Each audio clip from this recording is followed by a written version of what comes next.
नमस्कार, मी पंजाब हवामान अभ्यासक मुक्काम पोस्ट हुगळी धामणगाव तालुका शिरूर जिल्हा परभणी. तर आज आहे 14 जुलै 2024. आजपासूनचा परत एक शेतकऱ्यासाठी अंदाज आहे आणि मी आज आहे जिंतूर तालुक्यामध्ये येलदरी धरणावर आहे. आणि तुम्हाला एक सांगू इच्छितो, ह्या येलदरी धरणामध्ये उन्हाळ्यामध्ये 26% पाणी होतं आणि ह्या काल परवाचा जे पाऊस पडला होता त्याच्यामध्ये 4% वाढलं, म्हणजे जवळपास 30-31% वाढलं आहे. म्हणजे याला आवक यायला सुरुवात झाली.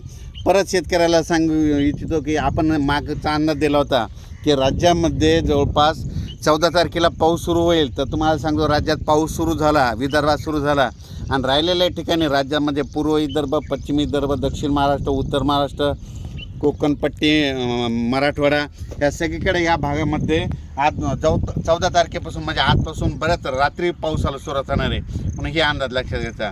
परत एक सर्वांना सांगू इच्छितो, कोकणात देखील मुसळधार पाऊस पडणार आहे, म्हणून कोकणपट्टीच्या लोकांना देखील काळजी घ्यायची गरज आहे. त्याच्यानंतर सगळ्यात महत्त्वाचं म्हणजे मुंबईला ह्यामध्ये ह्या 4-5 दिवसात म्हणजे 14 ते 8च्या दरम्यान अतिवृष्टी होणार आहे, मुसळधार पाऊस पडणार आहे.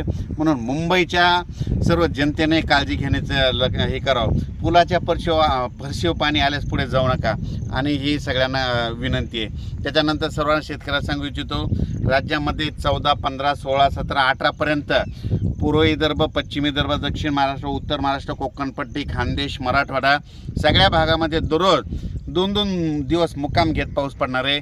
म्हणून हा अंदाज लक्षात घ्यायचा.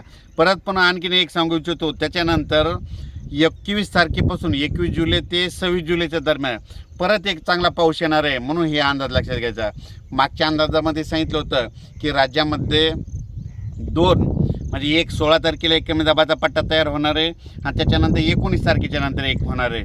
आणि हे 2 देखील कमी दाबाचे पट्टे झाल्याच्या नंतर ते महाराष्ट्रामधून जाणार आहे. आणि योगायोगानं तुम्हाला एक सांगतो, आता सध्या पंढरपूरची यात्रा आहे. हा पंढरपूरच्या यात्रेकडे म्हणजे आता मध्ये 15 उद्याचा पाऊस, 15, 16, 17चा पाऊस पंढरपूर, सातारा, सांगली, सोलापूर, कोल्हापूरमध्ये तिकडे देखील पडणार आहे. परभणी, नांदेड, बीड, जालना, संभाजीनगर, नगर जिल्ह्यात देखील चांगला खूप पडणार आहे. त्याच्यानंतर बीडमध्ये, लातूरमध्ये, तसे सातारा, सांगली, सोलापूर सगळीकडं. त्याच्यानंतर पूर्व विदर्भ, पश्चिम विदर्भ म्हणजे पूर्व विदर्भाचे 6 जिल्हे, पश्चिम विदर्भाचे 5 जिल्ह्यामध्ये ह्या 11 जिल्ह्यात देखील म्हणजे ह्या 4-5 दिवसाचा पाऊस चांगला पडणार आहे. म्हणून हे सर्वांनी लक्षात घ्यायचं. राज्यात एकंदरीत परिस्थिती बघायची झाली तर राज्यामध्ये 14 तारखे म्हणजे आजपासून ते 26 तारखेपर्यंत दररोज वेगवेगळ्या भागात चांगला पाऊस पडणार आहे आणि शेतकऱ्याच्या पिकाला जीवदान भेटणार आहे. म्हणून हा अंदाज लक्षात घ्यायचा. अचानक वातावरणात बदल झाला तर लगेच एक मेसेज दिला जाईल. पण या पावसामध्ये म्हणजे आज 14 जुलै ते 26 जुलैच्या पावसामध्ये जे छोटे छोटे तळे असतील ते भरून जातील, पण मोठे मोठे असे जे धरण असं त्याच्यात 2-3% मात्र पाण्याची आवक येणार आहे. म्हणून हा अंदाज लक्षात घ्यायचा. परत सर्व शेतकऱ्याला सांगू इच्छितो की काय होईल, पाऊस पडल्याच्या नंतर ओढ्या नाल्याला पाणी येईल, पुलावर पाणी येईल आणि आपले शेतकरी काय करतात की ते पूल ओलांडून जातं. माझी विनंती आहे की पुलाच्या फरशीवर पाणी आल्यास पुढं जाऊ नका. म्हणून ही सर्वांना कळकळीची विनंती.